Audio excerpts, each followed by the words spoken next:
កាសចំណេញបានមកដល់ហើយបងប្អូនអរគ្នាជាមួយនឹង promotion mid year sale ឬក៏ហៅថា promotion ពាក់កណ្ដាលឆ្នាំសម្រាប់បងប្អូនដែលជា fan រថយន្ត Hyundai ឬក៏កំពុងពិចារណាទិញនៅរថយន្ត Hyundai ទិញពេលនេះចំណេញច្រើនមែនតើបងប្អូនអរគ្នាគឺមានការ promotion ដ៏ពិសេសរហូតដល់ចុងខែនេះរថយន្តទាំងអស់មានធានា5ឆ្នាំឬក៏ 100000 គីឡូម៉ែត្រហើយ model ណាខ្លះដែលមាននៅការ promotion ដ៏ពិសេសសម្រាប់ពាក់កណ្ដាលឆ្នាំនេះបងប្អូនតាមដានទស្សនាជាមួយខ្ញុំដូចតទៅដំបូងបំផុតគឺជា model Santa Fe ជាប្រភេទ SUV 6កៅអីលក្ខណៈ VIP ដែលមានរូបរាងបែប off-road overland មើលទៅកាចមែនតើបងប្អូនឃើញនៅខាងស្ដាំដៃខ្ញុំនេះគឺទទួលបាន promotion បញ្ចុះតម្លៃរហូតដល់ $10000 តោះទៅមើល model បន្តមួយខ្ញុំដល់គ្នាតោះ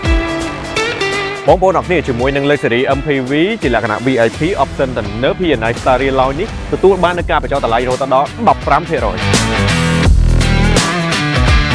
សម្រាប់ model Stargazer ដែលជាប្រភេទរថយន្តដែលធំទូលាយលក្ខណៈគ្រួសារបងប្អូនអាចធ្វើការពិចារណាបានរូបរាងក៏ទាក់ទាញតម្លៃបញ្ចុះ promotion រួចនៅសល់ $29900 តែប៉ុណ្ណោះចឹងបងប្អូនទៅមើល model បន្តជាមួយខ្ញុំដល់គ្នាត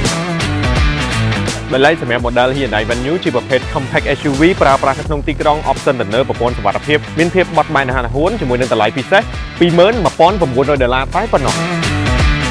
សម្រាប់ model ចុងក្រោយ Hyundai Cosin ដែលជាប្រភេទ MPV ដែលយើងផ្ដោតសំខាន់ទៅលើផាសុកភាពនៅផ្នែកខាងក្នុងបងប្អូនអាចធ្វើដំណើរជាលក្ខណៈគ្រួសារយ៉ាងកក់ក្ដៅតែម្ដងជាមួយនឹងតម្លៃ promotion បញ្ចុះរហូតដល់ 18% បាទបងប្អូនអរគ្នាសម្រាប់ព័ត៌មានលម្អិតបងប្អូនអាចធ្វើការអញ្ជើញមកទស្សនាផ្ទាល់នៅការតាំងបង្ហាញរថយន្តរបស់ Hyundai Cambodia នៅផ្សារទំនើប Eon 1គឺមានការតាំងបង្ហាញរហូតដល់ចុងខែនេះហើយបងប្អូនអរគ្នាក៏អាចធ្វើការអញ្ជើញទៅកាន់ showroom តាំងបង្ហាញរបស់ក្រុមហ៊ុន Hyundai Cambodia បានដែលមានទីតាំងនៅប្រោយផ្លូវមនីវងศ์ហើយបើសម្រាប់បងប្អូនដែលគាត់ចង់ធ្វើការ test drive បងប្អូនអាចធ្វើការបំពេញ form ដើម្បីចុច submit ហើយរួចរាល់ក្រុមការងារនឹងធ្វើការតំណែងទៅកាន់បងប្អូនអរគ្នាខណៈពេលនេះដែរវីដេអូត្រូវបានដល់ទីបញ្ចប់ខ្ញុំបាទក៏សូមអរគុណសម្រាប់ការតាមដានទស្សនាជូនពរបងប្អូនអរគ្នាជួបតែសេចក្តីសុខជួបគ្នានៅវីដេអូក្រោយ